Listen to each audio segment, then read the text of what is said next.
Alright, so I am back once again with chapter 1 of The Eye of the World by Robert Duran, of course.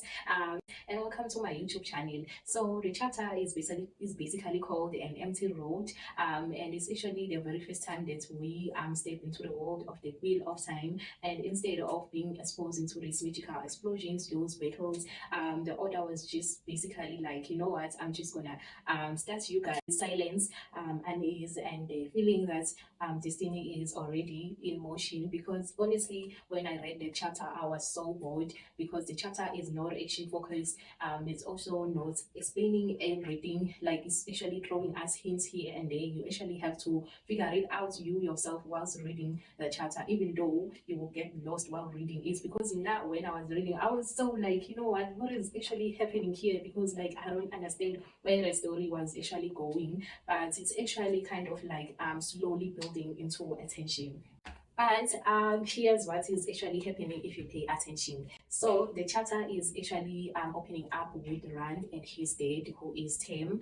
They are actually traveling along the road to this village called Field for a spring festival called Beltane, and everything actually feels like normal, familiar, quiet, and safe. And I actually think that's one of the important parts of the chapter, because the author actually intentionally begins with this ordinary farm boy, the father, and the road home, which is that village that they are going to for this spring festival. And I think the author basically is really showing us what normal world is like before everything falls. And actually this creates a contrast, because now we already know, or we are quick to realize that something is actually off with how everything is just so quiet and familiar and feels so safe. So the rider in a dark cloak. So basically Rand now is being aware of this mysterious man in a dark cloak, who is basically kind of like following them as they are traveling along the road. And when he actually looks, he definitely do find that there is a man who is watching him in a dark cloak and on a dark horse. When he actually looks again, the man is no longer there. And when he tells his father doesn't believe him, because when he did look, he didn't find anything.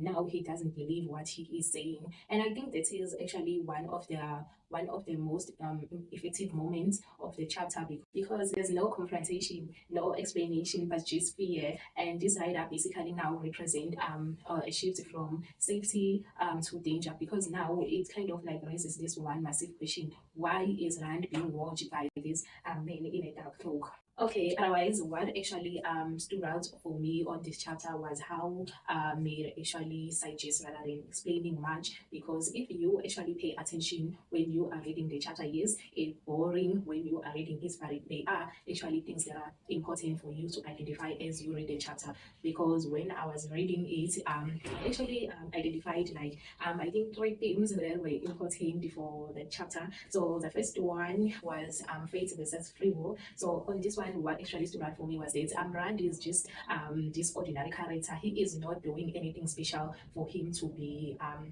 already be watched by something. I mean, we follow Rand and his dad in a chapter walking or traveling along the road to this village for a spring festival, but already there is something, there is watching him. And that alone actually gave me this feeling that Rand's life or path has already been decided for him, or already has been set for him, whether he likes it or not.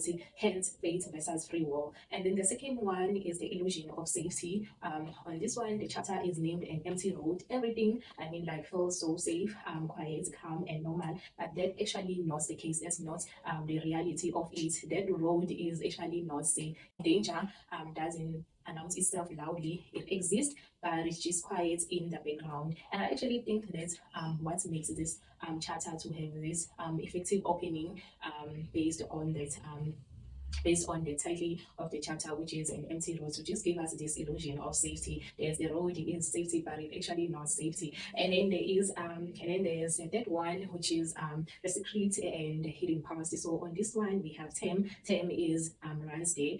He carries a sword, and the way he carries himself, he's basically supposed to be this simple farmer, but he's actually not like this. That's not how it seems. He is not the kind of a character that we think he is based on what he carries, and and how he carries himself. So, and the author actually doesn't explain it because I think that's the point of it. He wants us to have those thoughts of be like, you know what, okay, maybe on this chapter there are characters who actually lived before or lived they have history of some sort in this world, and there is more to what they let on. So basically just making us to have those feelings of okay, maybe we are about to find out more about this character as we read on the next chapters. And yeah, that was what actually struck for me on this chapter. Otherwise, the chapter makes one thing clear, and that is the wheel is already turning. Okay, and thank you for watching my video. Please like, comment, and subscribe to my YouTube channel. And see you guys on the next video. And happy reading.